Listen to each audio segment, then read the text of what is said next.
Hello, welcome to my channel. If you're new here, then hi. I'm kind of killing three birds with one stone here. I'm reviewing the Resiners curing machine, the G3. I am on the train with Dave, Janice, Adrian and Corey, and Julie E. Those that are involved today will be in the description box below. And I'm also attempting a bloom. Yeah, a bloom. So stick around. Let's see if it works. So, this came all really nicely packaged. I love that mat. It is very nicely textured. I have a thing about textures and I like that. It's also very easy to clean too, which surprised me. So it's got quite a decent long cable on it, so I can get to my plugs in the corner. Where it is on screen is not where it's staying. This is just so you can see how it looks when it comes out the box. That made me jump. I was not expecting that inside, but it makes sense because it kept it all secure. Now you can have this two ways. You can have it upside down or right way up. And actually there's no wrong or right, it depends on what you're using. So if you're using UV, you have it a little bit taller, so you turn the base over. And if you're using flat molds, you have it like it is now. So right now I'm going to be making just some random heart, and I think I do a no mould. Well, I'd like to say it's some sort of teardrop shape, but I don't know. You don't see me making that one though, because it's just something I was playing with. So thank you to the Gertisms. I love you all. You're all fantastic, and thank you so much for all your support. I really do appreciate it. And thank you to all my subscribers, and even those new ones that have come through. Thank you so much for being here.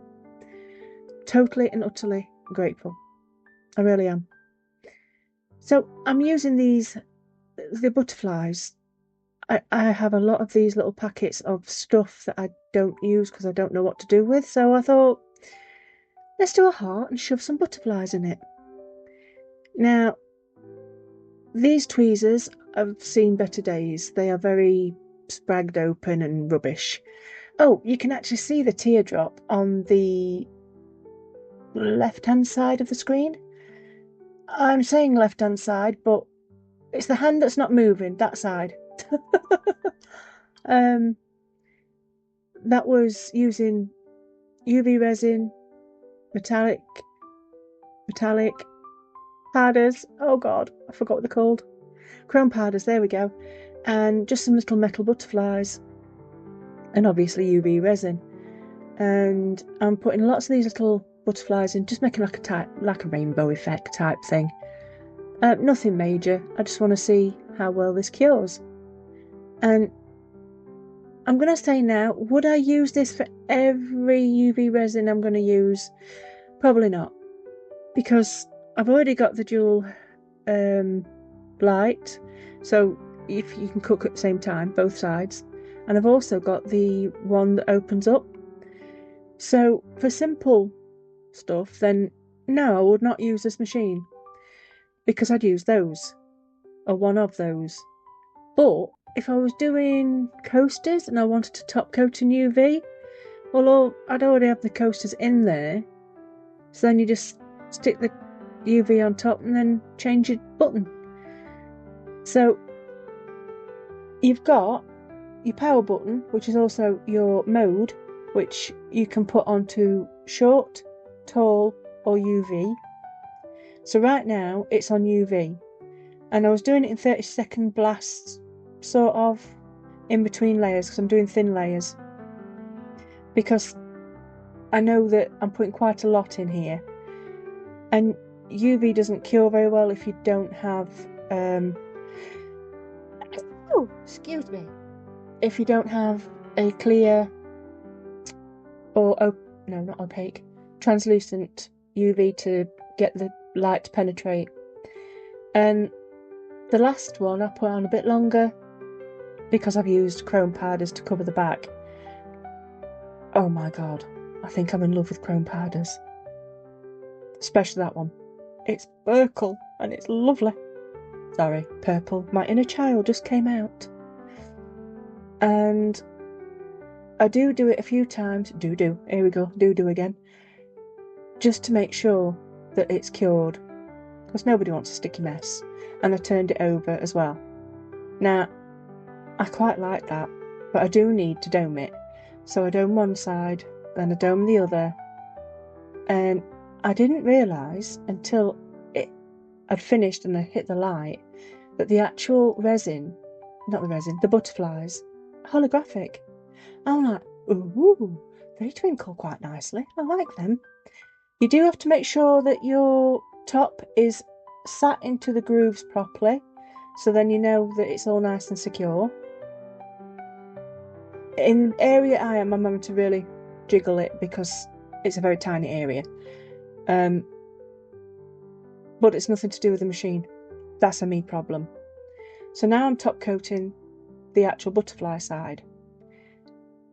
And I do lose the hole, but I use my tool later on, not on camera, just to give it a hole, just in case I want to make it into a pendant or bag charm, anything really. You know you've got that hole there ready. I also use my tool to sand down edges, get rid of any excess bits of UV, and I don't know why I tried picking it up like it was going to be sticky. It's not sticky. It does the thing. It does the job. It does what it's supposed to do. So yeah, look, you can just see when the light hits, some of them are holographic. I'm like, oh, I like that. That's nice. So I may be using stuff in my drawer a little bit more. I do have a pendant, an amulet to make for the story of the witches. So watch this space. Not quite sure when that's going to be, but it's coming. So I am going to now do a bloom. She says, future me already knows what's happened. If it's happened, did it work? Who knows?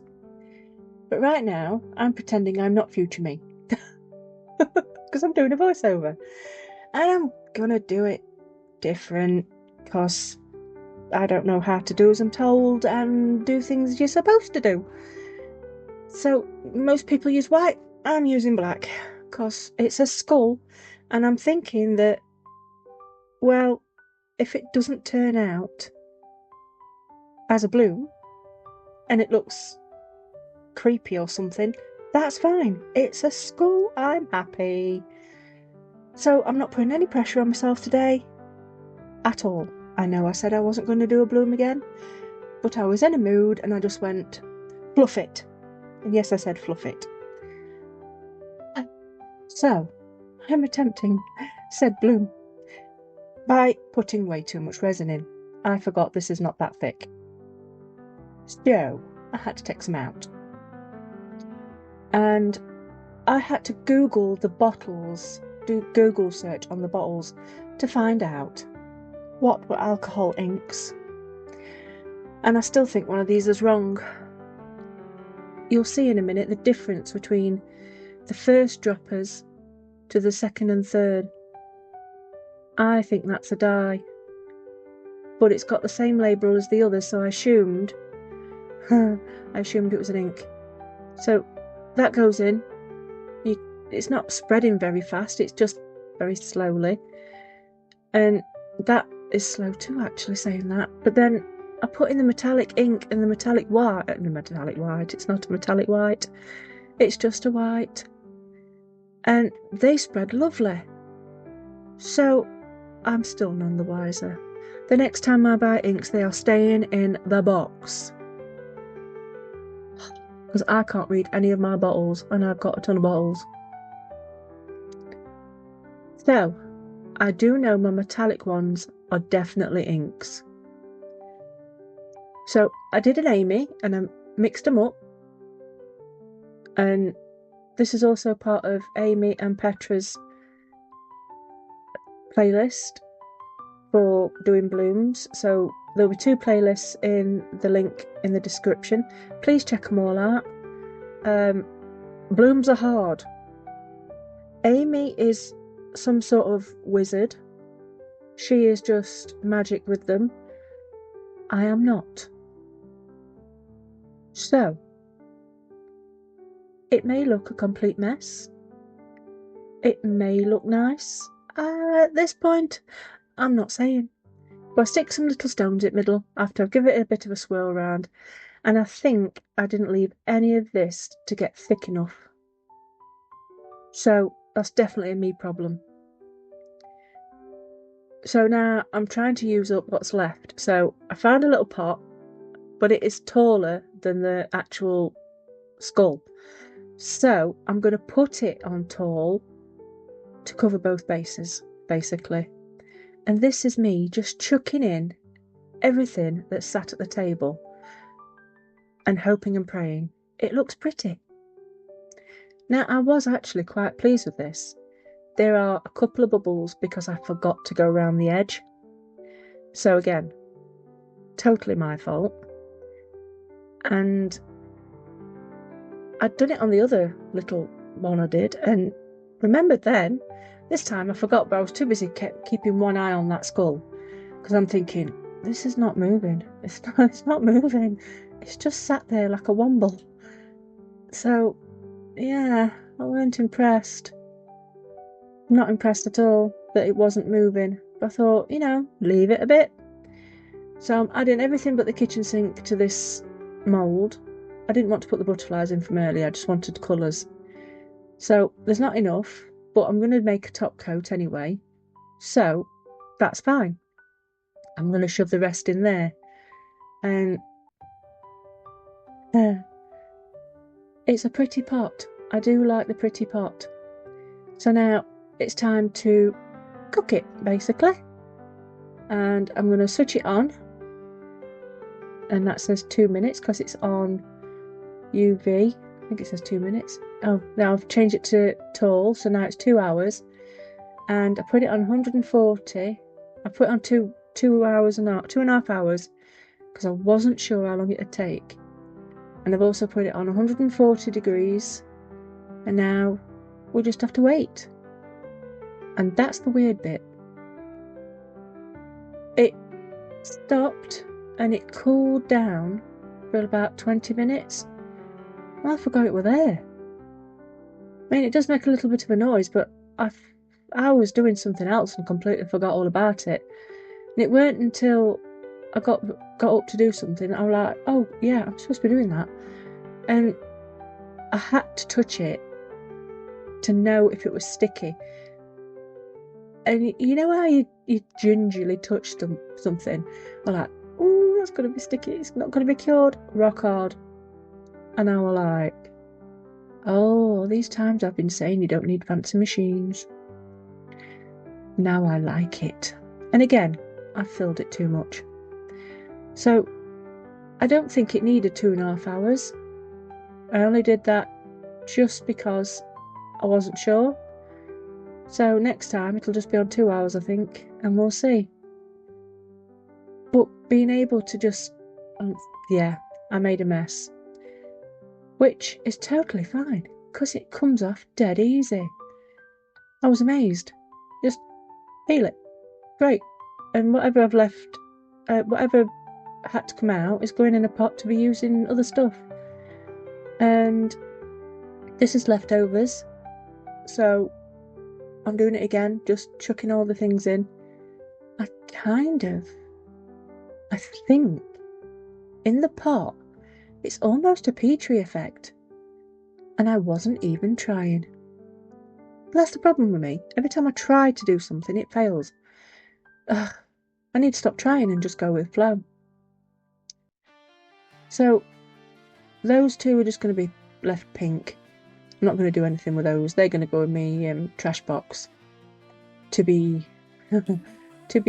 put into something. I don't know what, but something. I'm just using my torch. All I do is flick it. I don't leave it on. Just keep flicking it to get rid of bubbles. So it's going on 140. I wish you could hold your finger down and the numbers would fly up. That would be easier. but you have to do it one at a time. So it's had its cool down period after it's been cooking. I keep saying cooking like it's an oven. It's not an oven, but it's good. And you have to make sure you keep your vents clear. And you see that I just peeled that resin off. Not a problem. Oh, I didn't realise I'd left my little doodle for how many times I shift around my living room. I have to doodle first. Yeah, there's like a Petri effect. I like to remember to put that back. And then these have done similar, but I like the backs more than I do the fronts. It's given me an idea though. I just don't know what's going to happen with that idea. So I'm chucking all the little bits of resin into one place and just keeping it to one side. Now I always pop indents through before I start on moulding. That is not a bloom. It looks like it's attempted to be a bloom, but you know what? I like it. I really wish I'd have gone with the white now though, so you could see it a little bit better. So yeah, do you think it bloomed? I don't think it did. But do I like this machine? That's a yes. I think it's brilliant. I love it. It's cut my time in half. I got all that done in 5 hours. I'm going to say 5 hours, because I had to do several attempts of layers and things, so I love it. So there are the pictures, and don't forget to check out the playlist in the description below, and check out Who's After Me, and thank you all for being here. I'll see you next time. Bye bye.